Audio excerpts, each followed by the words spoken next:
Et voilà, Nature et Bien-être qui s'intéresse à la gestion des eaux usées. Comment se fait le traitement? Nous aurons sur ce plateau un expert WASH pour en parler avec Amandine Anyambosu après avoir suivi ce reportage.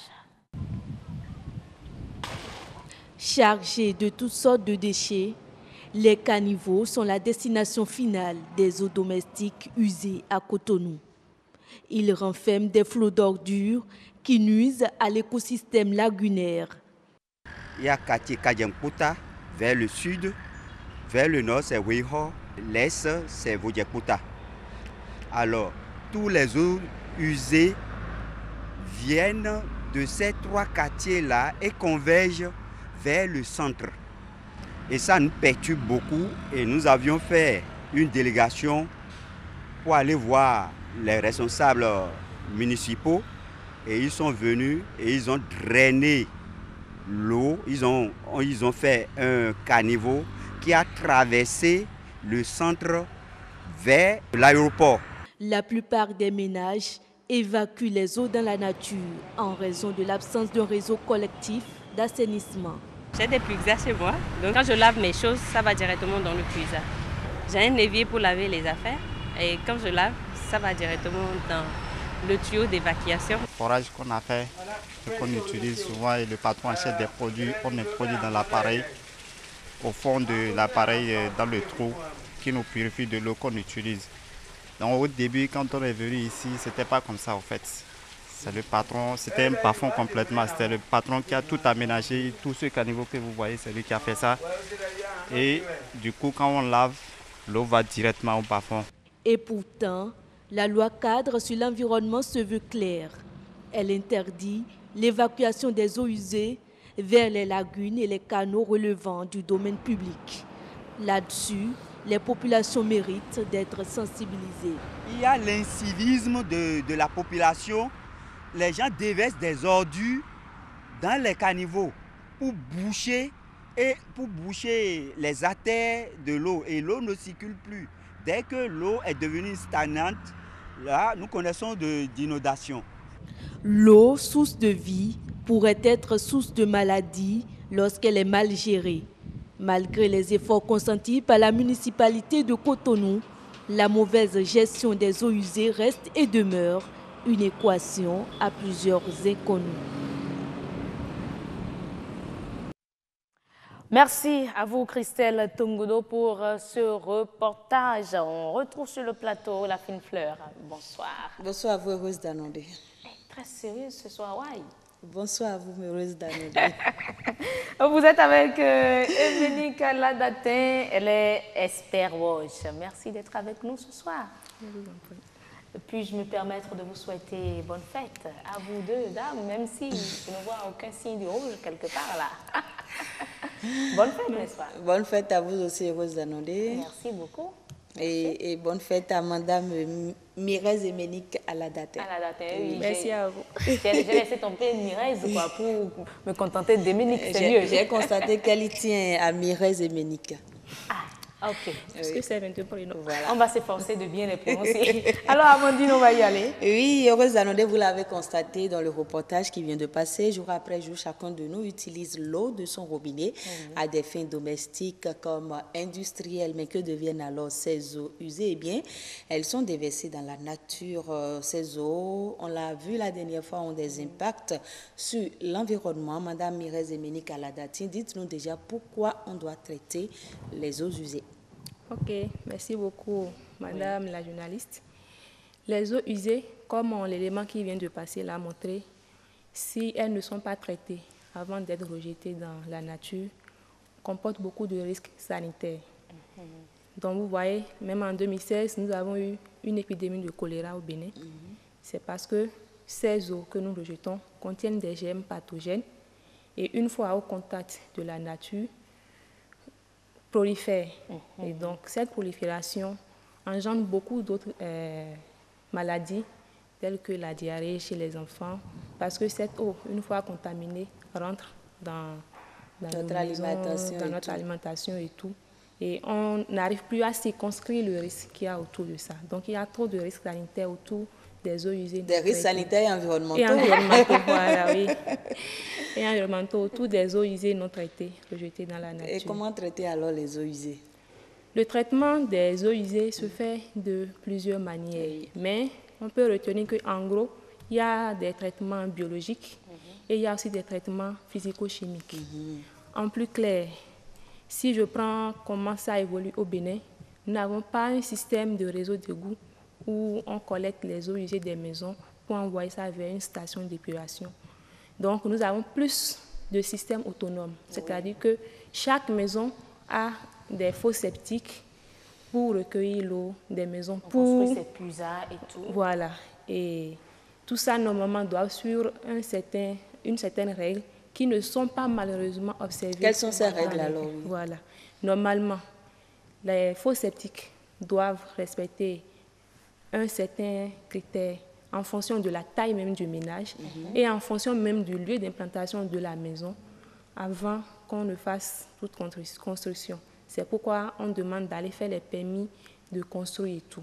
Et ceux qui construisent dans les bas-fonds là? Voilà. Normalement, les bas-fonds sont des essuie-toits naturels pour l'eau.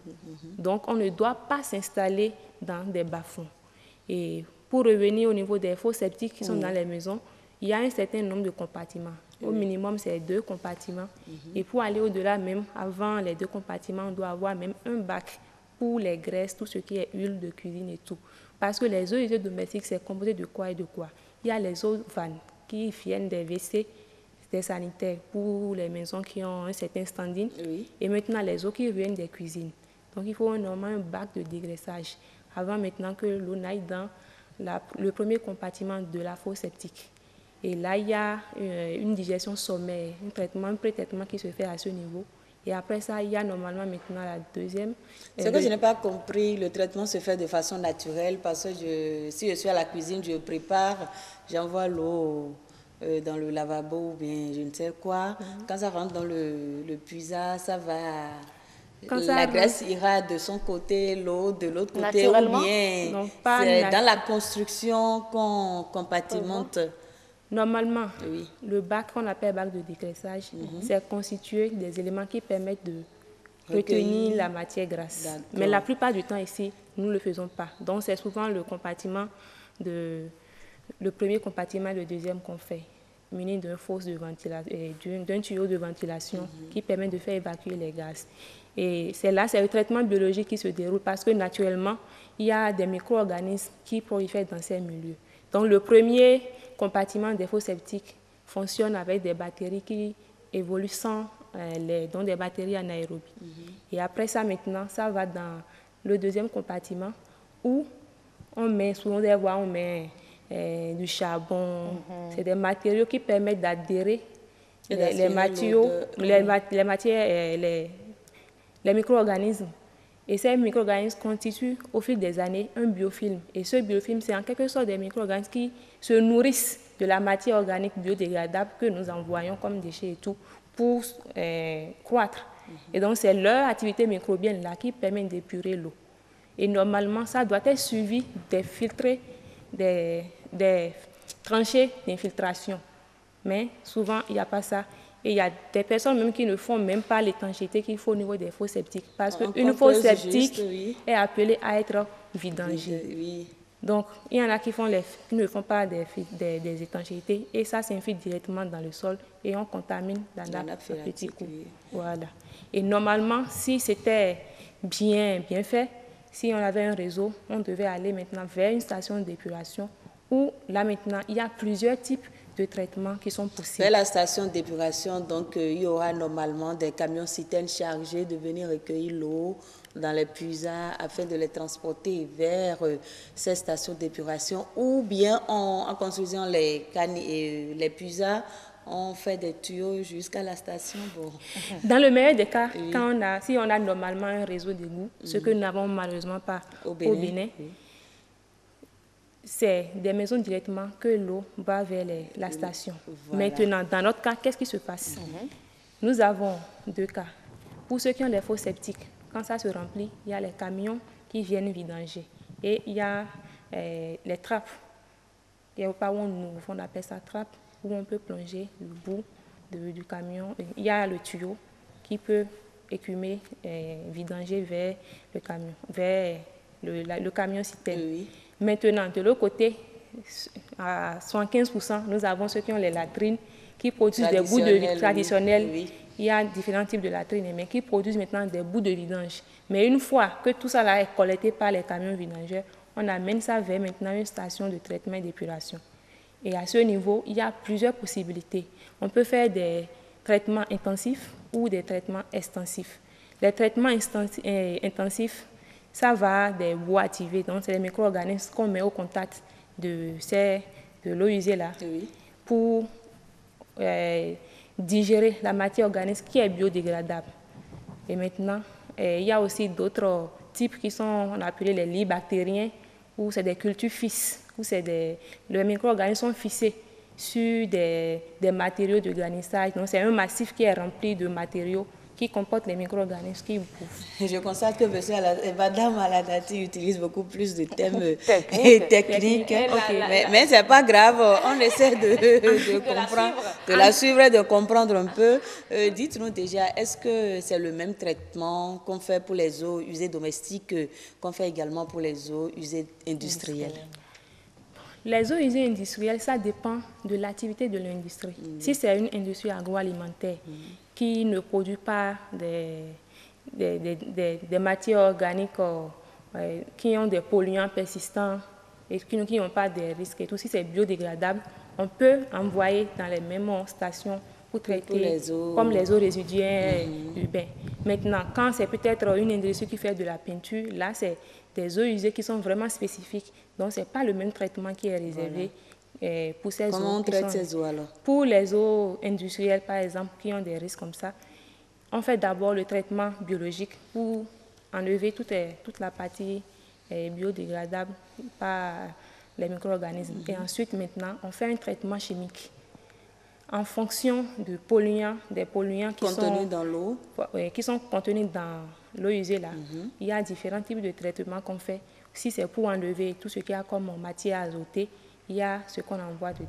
Si c'est pour enlever tout ce qui a comme potassium, si c'est pour enlever, et maintenant pour par exemple les micro-polluants persistants, on fait en quelque sorte la coagulation avec des types de coagulants qui sont adaptés, qui sont spécifiques. Et en bout de traitement, ces eaux, ces bouts, bien l'effluent final n'est pas rejeté dans la nature. Alors que pour les eaux résiduaires urbains, on peut envoyer la partie liquide dans un milieu naturel et les bouts maintenant, voilà, les bouts au niveau des eaux résiduaires urbaines peuvent aller faire le compostage et tout. Mais pour les eaux industrielles, surtout pour les industries chimiques, ça va en décharge contrôlée pour qu'on puisse vraiment s'y construire. Parce qu'en décharge contrôlée, il y a des mesures qui sont prévues pour pouvoir contenir ces micropolluants. Et qui sont ceux-là qui peuvent procéder au traitement des eaux usées. Mais est-ce qu'on peut même faire ça déjà chez soi, récupérer nos eaux usées là et les traiter autrement pour réutiliser cette eau? Bon, oui et non. Oui, pourquoi? Si nous avons par exemple, je n'ai pas fini de parler des autres méthodes. Il y a par exemple le biodigesteur. Voilà, il y a par exemple le biodigesteur qui, à la maison, on peut dire qu'on est en train de traiter efficacement ces eaux-là. Parce que ça fournit en même temps de l'énergie et ça produit en même temps de l'engrais pour le maraîchage, pour le champ et tout. Si on utilise un biodigesteur, on peut dire oui. D'accord. Maintenant, on doit forcément envoyer ça vers un centre spécialisé qu'on appelle les stations de traitement et d'épuration. On n'en a visiblement pas au Bénin. On en a au Bénin, mais pas dans toutes les villes. Et c'est pas ce que ça doit être dans tous les cas. Et l'eau, une fois traitée, qu'est-ce qu'on peut en faire? Bon, la dernière question avant de... oui, tout à fait. Une eau qui est bien traitée, qui respecte les normes de rejet, peut être réutilisée en agriculture, mais à condition que ça respecte réellement les normes de rejet de l'OMS. On ne peut pas l'utiliser pour laver les voitures, ni les motos et autres, non? Laver voiture, laver moto, parce que je ne suis pas sûre que ça soit proche des habitations, mais on peut réutiliser ça en agriculture si et seulement si le traitement est bien fait. Le traitement est bien fait et on suit bien les règles de rejet poursuivre les normes environnementales. Merci beaucoup à vous, Mireille Emenik Aladate. Merci, madame la journaliste. Amandine Aniabossou, la vue fleur, merci Heureuse beaucoup. d'arrondir. Rien de prévu ce soir. Bon début de carême. Vous voyez, non, mesdames et messieurs, j'ai compris, ils sont sérieux, t'es trop sérieux là, quand même. Je comprends. Ah, ma fine fleur, elle n'est pas amoureuse, hein, en tout cas pas ce soir. Qui n'est pas amoureux?